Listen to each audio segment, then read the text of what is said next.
Hello students, welcome back to my channel. This is Priyanka and this video is related to CTET and other competitive examinations. अगर आप CTET की या फिर कोई भी competitive examinations की तैयारी कर रहे हैं तो हमारे स्टडी क्विज चैनल से आप जरूर जुड़िए, क्योंकि यहाँ पे मैं आप सभी को डायरेक्ट NCERT बुक कवर करा रही हूँ। ठीक है, तो हालांकि मैं ये सारा चैप्टर्स जो है ऑलरेडी अपने चैनल पे कंप्लीट करा चुकी हूँ, बट मैं इस चैप्टर को फिर से दोबारा लेके इसलिए आई हूँ क्योंकि मैं आप सभी को रात को 9 बजे जो लाइव सेशन के द्वारा साइंस कंप्लीट करा रही थी, तो फिलहाल मैं किसी जो प्रॉब्लम में फंस गई हूँ जिस कारण मैं लाइव नहीं आ सकती। ओके, तो मैं यहाँ पे क्या कर रही हूँ, आप सभी के लिए वीडियो ही शॉर्ट में कंप्लीट करा दे रही हूँ। कहाँ कहाँ जो टॉपिक होंगे जो एग्जाम के पॉइंट ऑफ व्यू से इंपॉर्टेंट होंगे उसी को सिर्फ मैं यहाँ पे कवर कराऊंगी।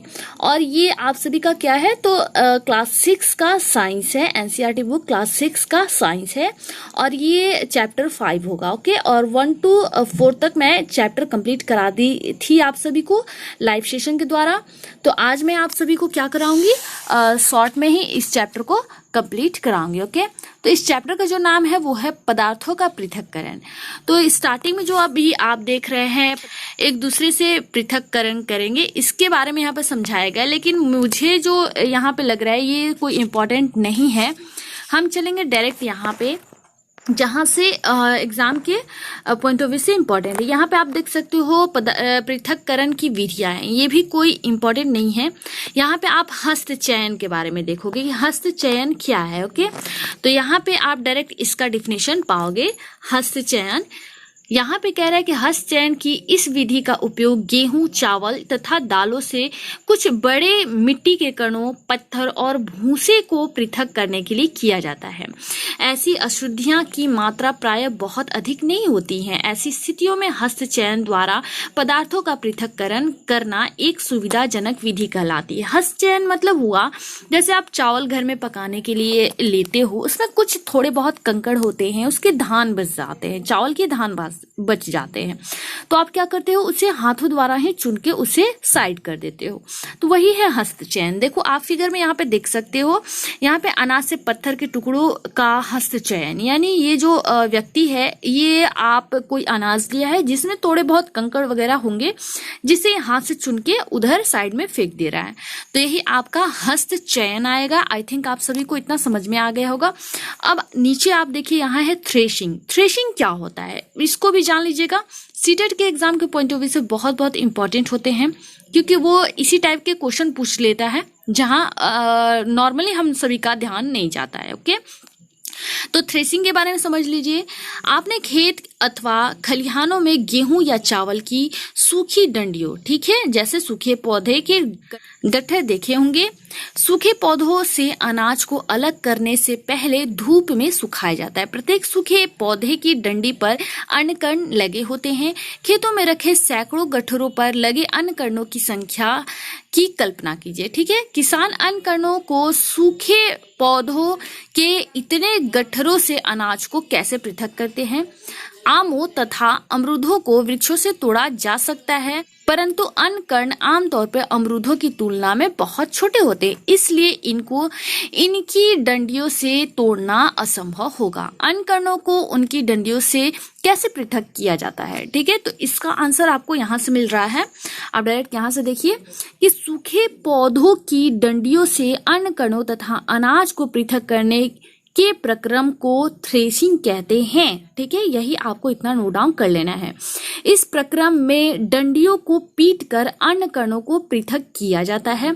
कभी कभी थ्रेशिंग का कार्य बैलों की सहायता से किया जाता है। अत्यधिक मात्रा में अन्न कणों को डंडियों से पृथक करने के लिए थ्रेशिंग मशीनों का उपयोग किया जाता है। ठीक है, यानी थ्रेशिंग मशीन भी अब आ चुके हैं। तो यहाँ तक आप देख सकते हो, यहाँ पे फिगर में आप दिखाया गया थ्रेशिंग कैसे होता है। अब देख लीजिए निष्पावन। निष्पावन क्या है अब इसको समझ लीजिए, लेकिन हमें कहाँ से समझना है, यहाँ से। निष्पावन क्या होती है, तो तो इसको यहाँ से देखिए, किसी मिश्रण के अवयवों को इस प्रकार पृथक करने की विधि को निष्पावन कहते हैं। किस प्रकार की विधि, तो यहाँ पे फिगर के द्वारा मैं आप सभी को समझा दे रही हूँ, ज्यादा पढ़ने की जरूरत नहीं है।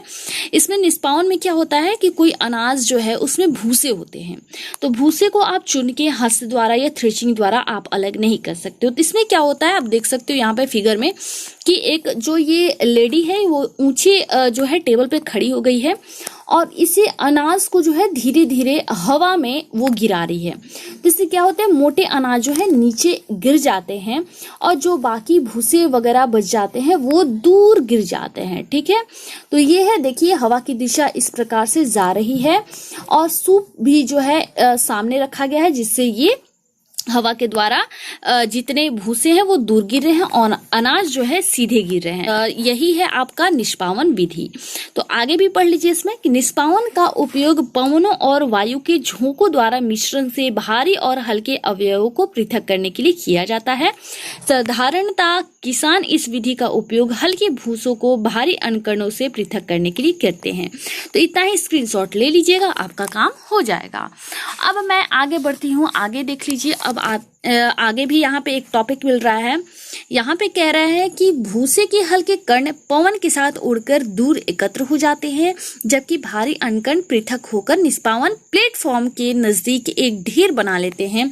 अलग हुए भूसे को पशुओं के चारे सहित अन्य कई प्रयोजनों में प्रयोग किया जाता है।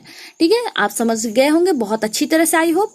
चलिए अब आती हूँ मैं चालन विधि के। वो चालन विधि क्या है, तो चालन विधि आपके घर में किचन है, किचन में अगर आप लेडी हो, हाउस वाइफ हो तो आप जान रहे होगे। अगर आप जेंट्स हो, इसके बारे में नहीं जानते हो, तो आपकी माता बहनें जो भी हैं रसोई घर में जो काम करती हैं, तो वो आटा चालती हैं, बहुत ऐसी चीजें होती हैं जिसे वो चालती हैं, तो वो चालन विधि है। ठीक है, यहाँ पे देख सकते हो कि यहाँ पे कह रहा है कि कभी कभी हमें आटे से व्यंजन बनाने की इच्छा होती है, हमें उसमें उपस्थित चोकर और अन्य अशुद्धियों को पृथक करने की आवश्यकता होती है। तो हम क्या करते हैं, इसके लिए हम चालनी या छन्नी का उपयोग करते हैं और उसमें आटा डालते हैं। ठीक है, और आटे की छोटे कण चलनी के छिद्रों द्वारा निकल जाते हैं, जबकि बड़ी अशुद्धियां चलनी में रह जाती हैं। ओके, तो यही आपका चालन विधि। आई होप इतना ही आप सभी के लिए इम्पोर्टेंट था।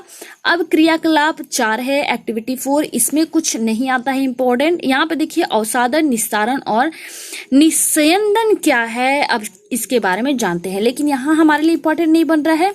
इसका आपको एग्जाम्पल मिलेगा यहाँ पे।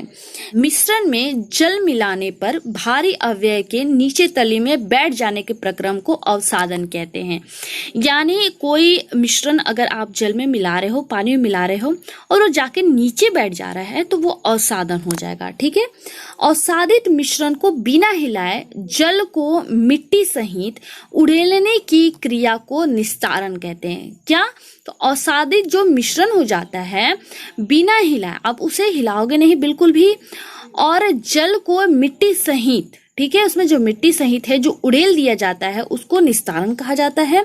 आइए अब हम ऐसे अन्य मिश्रणों को पता करें जिसमें अवयवों को अवसादन तथा निस्तारण विधि द्वारा पृथक किया जाता है। यहाँ पे फिगर में आप देख सकते हो, इसे देख के आपको बिल्कुल समझ में आ जाएगा। यहाँ पे मिट्टी का और जल का मिश्रण है, आप देख सकते हो नीचे कुछ बैठ गया है और ये क्या करता है, अघुलित जो पदार्थ है और मिट्टी, इसको धीरे धीरे बिना हिलाए इस ग्लास में डाल रहा है। तो ये आपका क्या हो जाएगा, अवसादन और निस्तारण यहाँ पे दिखाया गया है। अब आइए यहाँ पे भी इम्पोर्टेंट कुछ नहीं बन रहा है। हालांकि अगर आपको पढ़ने की इच्छा करे तो मैं टेलीग्राम चैनल पे वीडियो डाल चुकी हूँ, पीडीएफ भी डाल चुकी हूँ। वहाँ पे आप जाके स्टडीज क्विज सर्च कीजिएगा, चैनल आपको टेलीग्राम पे मिल जाएगा, वहाँ से आप देख लीजिएगा। अब आइए सीधे यहाँ पे, ठीक है, और यहाँ पे इस चीज को नोट डाउन कीजिएगा कि चाय की सारी पत्तियां छन्नी में रह जाती है। इस प्रक्रम को निस्यंदन यानी फिल्टर करना, ठीक है, फिल्टर क्या करता है, निस्यंदन, ठीक है, कहते हैं। ओके, और निस्तारण में क्या हो जाता है, डिस्पोजल हो जाता है, और अवसादन में होता है सेडिमेंटेशन। ओके, तो आई थिंक आप सभी को इतना क्लियर हो गया होगा। और चलिए अब मैं आपको वहां पे ले चलती हूँ जो एग्जाम के पॉइंट ऑफ व्यू से इम्पोर्टेंट हो सकते हैं। यहाँ एक्टिविटी डायरेक्ट मैं ले चलती हूँ आप सभी को 4 पे। ये सब कोई इंपॉर्टेंट नहीं है, यहाँ पर समझाने की कोशिश की गई है और जो समझाने की कोशिश की गई ऑलरेडी आप सभी को पता होगा। अब यहाँ पे एक और चीज भी देख लो, यहाँ पे कह रहा है निस्यंदन विधि का उपयोग घरों में पनीर बनाने के लिए भी होता है। ठीक है, पनीर बनाने के लिए भी निस्यंदन विधि की प्रयोग होता है। फिल्टर करना, बिना फिल्टर किए हुए आप कैसे बना सकते हो पनीर? उसे छन्नी में छानोगे ही, उसे फिल्टर करोगे, फिल्टर करके पानी अलग और पनीर आप सभी का अलग, तो वो हो जाएगा निस्यंदन विधि।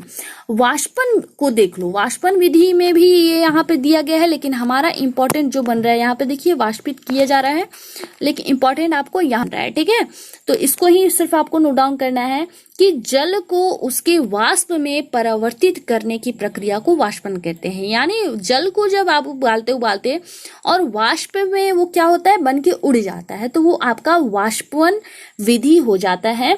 जहां पर जल होता है वाष्पन की प्रक्रिया निरंतर होती रहती है, यानी जहां भी जल हो वाष्पन की प्रक्रिया निरंतर होती रहती है। ओके, अब यहाँ पे भी देख लो, यहाँ पे भी इंपॉर्टेंट बन रहा है, कह रहा है यहाँ पे कि समुद्र के जल में अत्यधिक मात्रा में लवण मिश्रित होते हैं। ओके, लवण मीन्स क्या हो जाता है आपका, लवण मीन्स होता है नमक, सॉल्ट। ओके, और कह रहा है कि इन्हीं लवणों में से एक लवण साधारण नमक है। जब समुद्र में जल को बड़े बड़े उथले गड्ढों में भरकर छोड़ दिया जाता है तो सूर्य के प्रकाश से जल गर्म होकर वाष्पन द्वारा धीरे धीरे वाष्प में बदल जाते हैं। कुछ समय बाद सारा जल वाष्पित हो जाता है तथा ठोस लवण नीचे बैठ जाते हैं। तत्पश्चात इन लवणों के मिश्रण का शोधन करते हुए साधारण नमक प्राप्त किया जाता है। तो इसे भी स्क्रीनशॉट ले लीजिएगा, नोट डाउन कर लीजिएगा कि साधारण नमक कैसे प्राप्त होता है। अब आती हूँ वहां पे, यहाँ पे भी आगे मैं सब दिखा दे रही हूँ आप सभी का पृथक्करण की एक से अधिक विधियों का उपयोग कैसे कैसे विधि किया गया है, ये भी कोई इंपॉर्टेंट नहीं है।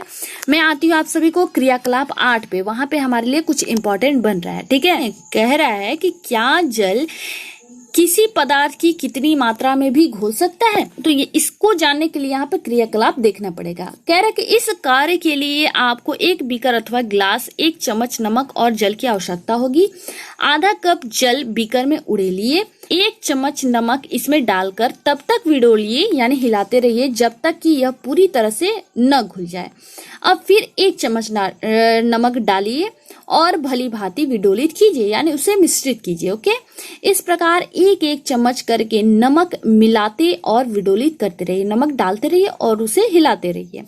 कुछ चम्मच भर नमक मिलाने के बाद क्या आप यह पाते हैं कि कुछ अविलेयी नमक बच जाते हैं, यानी उसमें कुछ नमक दिखाई देने लगते हैं और बीकर के तली में बैठ जाता है? यदि हाँ, तो इसका अर्थ यह हुआ कि अब इस समय इस जल में अधिक नमक नहीं घुल सकता है और यह विलयन संतृप्त विलयन कहलाता है। यानी जब उसमें अत्यधिक आवश्यकता से अधिक उसमें नमक मिल जाता है तो कुछ नमक क्या होते हैं, वो घुलते नहीं हो और नीचे जाके बैठ जाते हैं, यानी जल में अब नमक नहीं घुल सकता, जितना घुलना था वो घुल चुका है, तो वो क्या हो जाएगा, तो संतृप्त विलयन हो जाता है। इसका ये एग्जाम्पल हुआ।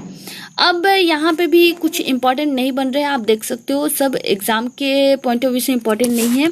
अब ये चैप्टर जो हो गया यहीं पे समाप्त। लास्ट में आप देख लीजिए रिकॉल।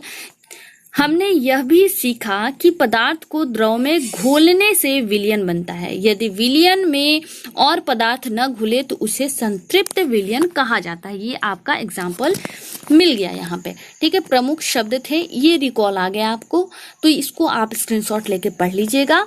ये रिकॉल था और यहाँ पे कुछ क्वेश्चन यहाँ पे बन रहे, ये ब्लैंक्स आप जरूर कीजिएगा, आप सभी के लिए बहुत ये इंपॉर्टेंट होगा।